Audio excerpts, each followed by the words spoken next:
বৌমা শাশুড়ির এই ঝগড়ার প্রধান কারণ হচ্ছে জেনারেশন গ্যাপ, ঠিক কিনা? শাশুড়ি এক জেনারেশনের আর বৌমা আরেক জেনারেশনের। শাশুড়ি ভাবে একরকম, বৌমা ভাবে আরেক রকম। শাশুড়ি চায় বউর উপর খবরদারি করতে, বউ চায় শাশুড়ির উপর খবরদারি করতে। এই ডমিনেটিং এর কারণে কিলাকিলি আছে না নাই? আহা, এটা ঠিক না। আমার শাশুড়ি মায়েরা যারা আছেন, প্রথমে শাশুড়ি দিয়ে শুরু করি। আমার মাইকের আওয়াজ যে ঘরগুলোতে যায়, আমার শাশুড়ি মাদেরকে বলবো, বউদের উপর অত্যাচার করবেন না। ছেলেরা প্রশ্ন করে, তোর কাছে তোর বউ বড় না আমি বড়? আছে না নাই? এটা একটা প্রশ্ন হইল। তোর বউ বড় না আমি বড়? দুইজনেই বড়। তো এক ছেলে সুন্দর উত্তর দিছে, আমার কাছে ভালো লাগছে উত্তরটা শুনে। এক মা প্রশ্ন করছে, তোর এতদিন আমি লালন পালন করে বড় করলাম, জীবন যৌবন তোর জন্য শেষ করলাম, আজকে বউ পাইয়া বউ তোর আপন হয়ে গেল? এবার ছেলে উত্তর দিছে, মা, আমার মুখ থেকে মা ডাক শোনার জন্য তুমি কি কষ্টটাই না করছো জীবনে। 10 মাস আমারে পেটে ধারণ করলা, খাইতে পারো নাই, বমি করছো, খালি ওষুধ খাইছো, তোমার পেট কেটে আমারে বের করা হয়েছে, 2 বছর আমারে দুধ খাওয়াইছো, পেশাব পায়খানা পরিষ্কার করেছো। বয়স যখন 3-4 তখন তোমার আমি মা ডাকছি, এই মা ডাকটা শোনার জন্য তুমি এত কষ্ট করছো। আর আরেকবারের মাইয়া এই ঘরে আইসাই তোমার মা ডাকা শুরু করছে। যেই মেয়েটা তোমারে মা ডাকে সে আমার আপন হবে না কেন মা? ঠিক কিনা?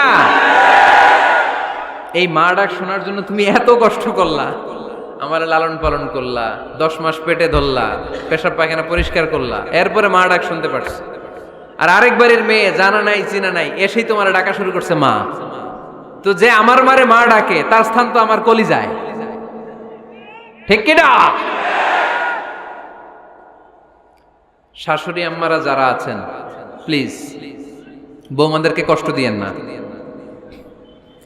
অনেক শাশুড়ি আছে পান থেকে চুন খসলে রেগে যায়, পদে পদে স্ত্রীর ভুল ধরে, বউয়ের ভুল ধরে, আছে না নাই? এটা করবেন না। সে তো নতুন, আপনার অনেক এক্সপিরিয়েন্স হতে তার সময় লাগবে, তাকে সময় দিন, তাকে ভালোবাসুন, ঠিক কিনা? না বুঝে সামান্যতে বৌমারে বদদোয়া দেয়, এরকম আছে না নাই? কিন্তু বুঝতে চায় না, বৌমারে যদি বদদোয়া দেয় তাহলে তার নিজ ছেলের পরিবারের ক্ষতি, পেটে ধরা যে ছেলে, ছেলের পরিবারের কিন্তু ক্ষতি, তার আপন নাতি নাতনিদেরই ক্ষতি। আওয়াজ করে বলেন ঠিক কিনা? বৌমাকে বদদোয়া দিয়েন না। বৌমাকে নিজের মেয়ের মতো দেখবেন। সমাধান আমি দিচ্ছি। কেমন দেখতে হবে? নিজের মেয়ের মতো। নিজের মেয়ে সকালে ঘুম থেকে ওঠে 11টা, ওইটা সমস্যা নাই। বৌমা কেন উঠলো না, ওইখানেই ঝামেলা, আছে না নাই? মেহেরবানি করে আপনার বৌমাকে আপনার নিজের মেয়ের মতো দেখেন। নিজের মেয়েরে যেমনি আদর করেন তাকেও অমনি আদর করেন। আপনার বৌমারে যদি আপনি কষ্ট দেন, মনে রাখবেন আপনার নিজের মেয়েটাও আরেকবারের বউ হয়ে কয়েকদিন পরে যাবে। আপনি যা যা করবেন আপনার মেয়েকেও তারা ওই রকম কষ্ট দিয়ে বাড়িতে ফিরিয়ে দিবে। চিল্লায় বলেন ঠিক কিনা? খবরদার, টিট ফর ট্যাট। ইট্টি মারলে পাটকেলটি খেতে হয়। এজন্য শাশুড়ি আম্মা জানারা যারা আছেন, বৌমার সাথে খারাপ আচরণ করবেন না মেহেরবানি করে। তাকে আপনি কষ্ট দিলে আপনার নিজের মেয়েটাও আরেক বাড়ির বৌমা হবে, সেও ওই বাড়িতে এই কষ্টগুলো ভোগ করবে। এগুলো যখন আপনি শুনবেন তখন আপনার চোখ দিয়ে পানি পড়বে কি পড়বে না? পড়বে। এবার আসেন বৌমার কথা বলি। বৌমা যারা আছেন মেহেরবানি করে, বৌমা যারা আছেন মেহেরবানি করে আপনার শাশুড়ি আম্মাকে নিজের মায়ের জায়গায় রাখবেন। আপনার বাড়ি ছেড়ে নতুন বাড়িতে আসছেন, তো এটাই তো আপনার বাড়ি। আপনার মা রেখে দিয়ে নতুন মা পাইছেন, এটাই তো আপনার মা। তো ওনাকে মায়ের জায়গায় বসাতে আপনার সমস্যাটা কোথায়? বৌমারা খেয়াল রাখবেন, আপনি আপনার শাশুড়ির সাথে যে আচরণটা করতেছেন, আপনার শেষ বয়সে আপনার ছেলের বিয়ে দেওয়ার পরে যে বৌমাটা আসবে ওই আচরণই আপনাকে ফিরিয়ে দিবে। The nature has its own return. প্রকৃতির একটা মাইর আছে, এটা শেষ মাইর, এটা শেষ খেলা। প্রকৃতির খেলা বড় খেলা। আপনি আপনার শাশুড়ির সাথে যে আচরণ করবেন, আপনার শেষ বয়সে আপনি একদিন শাশুড়ি হবেন, এটা মাথায় রাখবেন। ওই আচরণই আপনি ফিরে পাবেন। আওয়াজ করে বলতে হবে ঠিক কিনা? এজন্য 9 নাম্বার পয়েন্টস হচ্ছে মিউচুয়াল রেসপেক্ট। সবাই যেন সবাইকে ভালোবাসি। দোষ ছাড়া মানুষ নাই। সবার দোষ আছে, আমরা যেন একে অন্যের দোষ না খুঁজি। বৌমারা, আপনাদের কেন যদি আমার মাইকের আওয়াজ যায়, অল্প কিছু টেকনিক অবলম্বন করলে আপনি আপনার শাশুড়ির মন জয় করতে পারবেন। শাশুড়িরা আসলে বেশি কিছু চায় না, আগের জামানার মানুষ তো, এদেরকে ওইভাবে হাত করতে হবে। মাঝে মাঝে একটু শাশুড়ির মাথায় তেল দিয়ে দেন, চুলে তেল দিয়ে দিবেন আর কি, মাঝে মাঝে চুল আশ্রয় দিবেন, এগুলো কিন্তু খুব পছন্দ করে শাশুড়িরা। ওনার প্রেশারটা একটু মেপে দিবেন, ডায়াবেটিক্সের ওষুধটা খাইলো কিনা সময় মতো খোঁজ নিবেন, কি পছন্দ করে খেতে একটু রান্না করে দিবেন। যেই বক্তার ওয়াজ শুনতে পছন্দ করে ওই বক্তার ওয়াজগুলো ডাউনলোড করে শাশুড়ি আম্মাকে দিবেন, ইসলামী বই দিবেন। দেখবেন বয়স্ক নারীরা মাহফিল যেতে খুব পছন্দ করে, ওয়াজ শুনতে খুব পছন্দ করে, নবীদের কাহিনীগুলো শুনতে পছন্দ করে। বসায় বসায় একটু কাহিনীগুলো শোনাবেন। বাইরে বেরোলে জিজ্ঞেস করেন, আম্মা আপনার কিছু লাগবে কিনা। আর একটা টিপস আছে, চুল যখন আশ্রাবেন আর শাশুড়ির মাথায় যখন তেল দিয়ে দিবেন, তখন অতীতের কথা জিজ্ঞেস করেন, দেখবেন অতীতের স্মৃতিতে হারিয়ে গিয়েছে আপনার শাশুড়ি। কি জিজ্ঞেস করবেন জানেন? জিজ্ঞেস করবেন, আম্মা জান, মুক্তিযুদ্ধের সময় আপনার বয়স কত ছিল? ওই সময় মুক্তিযুদ্ধের সময় আপনাদের এলাকায় কি কি হয়েছিল মা? আরেকটা প্রশ্ন করবেন, মা বিয়ের সময় আপনি কেমন ছিলেন? ওই দিন দেখবেন বুড়ি আর বুড়ি নাই, জুয়ান হয়ে গেছে। ওই দিন বলবে, মা আমি অনেক সুন্দরী ছিলাম, আমার মাথায় অনেক চুল ছিল, আজকে নাই। আমগো গ্রামে আমার চাইতে সুন্দরী মাইয়া ছিল না। অতীতের স্মৃতিতে, স্মৃতি হাতরাতে হাতরাতে তিনি হারিয়ে যাবেন। জিজ্ঞেস করবেন যে, মা শীতকালে আপনাদের দেশে কি পিঠা বানাতেন আপনি যখন ছোট ছিলেন, আপনার বাপ চাচারা কি করতো? এগুলো জিজ্ঞেস করলে উনি স্মৃতির পাতা হাতরাতে হাতরাতে চোখ দিয়ে দাঁড় দাঁড় করে ওনার পানি ঝরতে শুরু করবে। আপনার জায়গায়, ওনার হৃদয়ের মনি কোঠায় এমন জায়গায় পৌঁছবে, আপনার ছাড়া উনি কিছুই বুঝবে না। বৌমারা, এই অল্প কিছু টিপস অবলম্বন করে আপনারা আপনাদের শাশুড়ির মনকে জয় করতে পারেন। শাশুড়ি বৌমার দ্বন্দ্ব আমরা চাই না, আমরা চাই শাশুড়ি বৌমাকে নিজের মেয়ের মতো জানো, আর বৌমার শাশুড়িকে আপন মায়ের মতো ভালোবাসুক, ঠিক কিনা? এই মিউচুয়াল রেসপেক্টই পারে শাশুড়ি বৌমার দ্বন্দ্বকে দূর করতে, আর ঘরটারে শান্তির টুকরা বানাতে। আওয়াজ করে বলেন ঠিক কিনা? কয়টা গেল? আর আছে কয়টা?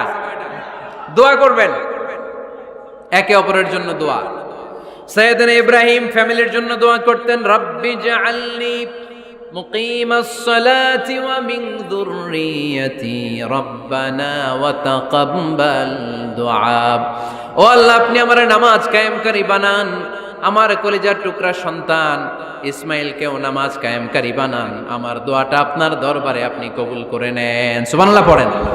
রব্বানা ইন্নী আসকানতু মিন যুররিয়াতি বিওয়াদিন গায়রি যী যারইন ইনদা বাইতিকাল মুহাররাম। ও আল্লাহ, আমার সন্তান সন্ততি, আমার ফ্যামিলিকে ধুধু মরুপ্রান্তর এই উপত্যকার মধ্যে তোমার কাবা ঘরের সামনে রেখে গেলাম, তাদেরকে তুমি নামাজ কায়েমকারী বানিয়ে দিও। গোটা বিশ্বের সব মানুষের অন্তর আমার ফ্যামিলির দিকে আল্লাহ তুমি ঝুঁকিয়ে দিও। ওয়ারযুকহুম মিনাস সামারাত, ফলমূল দিয়ে আল্লাহ তুমি তাদেরকে রিজিকের ব্যবস্থা করে দিও। তার মানে সব নবীরা তাদের পরিবারের সদস্যদের জন্য দোয়া করতেন কি করতেন না?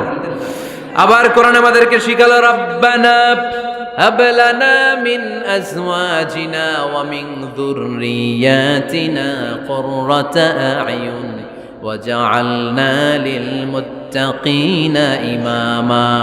ও আল্লাহ, এমন নেককার সন্তান, এমন নেককার স্ত্রী আপনি আমাকে দান করেন যাদের দিকে তাকালে আমার চোখ দুইটা ঠান্ডা হয়ে যায়। চক্ষু শীতলকারী স্ত্রী দেন। বিয়ে যাদের হয় নাই, ইয়াং ছেলেরা এই দোয়াটা করবা। বিয়ের জন্য দোয়ার দরকার আছে না নাই? প্রতিদিন এই দোয়া করবা, আল্লাহ এমন স্ত্রী দেন, এমন জীবন সঙ্গিনী আপনি আমাকে দেন, এমন লাইফ পার্টনার দেন যার দিকে তাকালে আমার চোখ জুড়িয়ে যায়। এমন সন্তান আল্লাহ আপনি আমার ফ্যামিলিতে দেন যাদের দিকে তাকালে আমার চোখ দুইটা ঠান্ডা হয়ে যায়। নেককার সন্তান, নেককার স্ত্রী আল্লাহর কাছে দোয়া করে চেয়ে নিতে হয়। তাহলে ফ্যামিলি মেম্বার একে অপরের জন্য দোয়ার দরকার আছে না নাই? বাবা দোয়া করবে ছেলের জন্য, ছেলে করবে বাবার জন্য, মা দোয়া করবে মেয়ের জন্য, মেয়ে করবে মায়ের জন্য, ভাই করবে বোনের জন্য, বোন করবে ভাইয়ের জন্য। দোয়ার দরকার আছে না নাই? দোয়া করবেন সবাই সবার জন্য। এই যে কোরআনের বঙ্গানুবাদ পাওয়া যায় না এখন, কথা বলেন। স্মার্টফোন আছে কার কার দেখি? হ্যাঁ, কারা কারা স্মার্ট দেখি? হাজার হাজার স্মার্ট, মাশাআল্লাহ। এই স্মার্টফোনের ভেতরে আল কোরআন নামে বাংলায় কোরআনের একটা অ্যাপস পাওয়া যায়। কথা বলেন, পাওয়া যায় কি যায় না? আজকে থেকে এই অ্যাপসটা ডাউনলোড করে প্রতিদিন 1 আয়াত 2 আয়াত 3 আয়াত করে পড়া শুরু করে দেন। বাঁচতে হলে পড়তে হবে, বাঁচতে হলে জানতে হবে, ঠিক কি না? এই স্লোগান আমাদেরকে শিখায়। এই স্লোগান তো আল্লাহ, এই স্লোগান দিয়েই তো আল্লাহ কোরআন শুরু করছে, ইকরা বিসমি রাব্বিকাল্লাযী খালাক। বাঁচতে হলে জানতে হবে, বাঁচতে হলে পড়তে হবে, পড়ার কোনো বিকল্প নাই। আওয়াজ করে বলেন ঠিক কি না? সুজানগরের রায়েরা, মোবাইলের অ্যাপসের ভিতরে আমরা কোরআন রাখতে রাজি আছি তো সবাই? হাদিসের অ্যাপস ডাউনলোড করতে রাজি আছি তো? বাস রাজি আছি, ডাউনলোড করে রাইখা দেবো, আর কেউ পড়বো না নাকি? হ্যাঁ, প্রতিদিন একটা আয়াত হলেও যেন আমরা পড়ি। আল্লাহ যা বলা দরকার সব বলে দিয়ে গেছে, নতুন করে আর কিছু বলবে না। আমরা যেন পড়াশোনা করি, আমরা যেন একটা পাঠাগার বানাই। আবারও কখনো আসার সুযোগ হইলে আমি জিজ্ঞেস করবো, যদি আমার মনে থাকে, যে আপনাদের পাঠাগার আছে কার কার ঘরে। সেদিন সবার হাত তুলতে হবে। এমনি পারা যাবে তো? আল্লাহ তুমি তৌফিক দাও।